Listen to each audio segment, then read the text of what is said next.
Depuis ses débuts en politique, Emmanuel Macron a toujours pu compter sur l'un de ses collaborateurs, Alexis Kohler.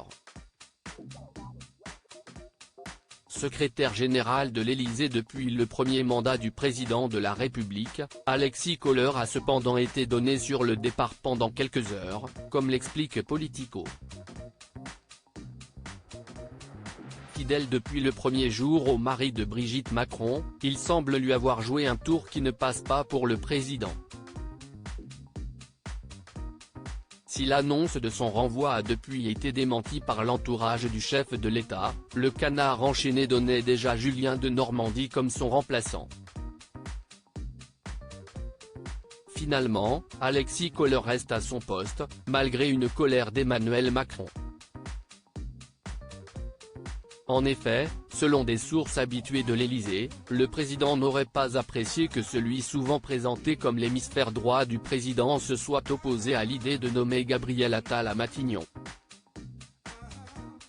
Chef du nouveau gouvernement, le jeune premier n'a pas les faveurs d'Alexis Kohler, qui lui préfère Julien de Normandie.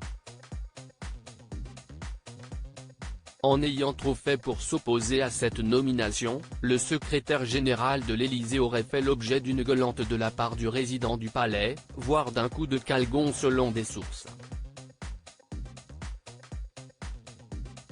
Tellement gros que des gens l'ont entendu. Plus de peur que de mal, celui qu'on surnomme AK-47 dans les hauts lieux ne perd pas sa place. Supérieur à qui sont les ministres du gouvernement Attal? Ce n'est pas la première fois qu'il chuchote à l'oreille du président en mars dernier. Complément d'enquête révélait qu'Elisabeth Borne devait sa nomination au poste de première ministre non pas à Emmanuel Macron, mais à Alexis Kohler.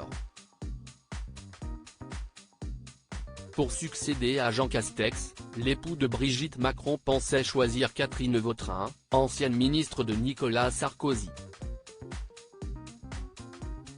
Une impasse pour Alexis Kohler, qui aurait même tordu le bras à Emmanuel Macron pour installer à Matignon Elisabeth Borne, réputée proche de lui, apprenait-on dans ce numéro de complément d'enquête sur Alexis Kohler, diffusé le jeudi 30 mars 2023 sur France 2.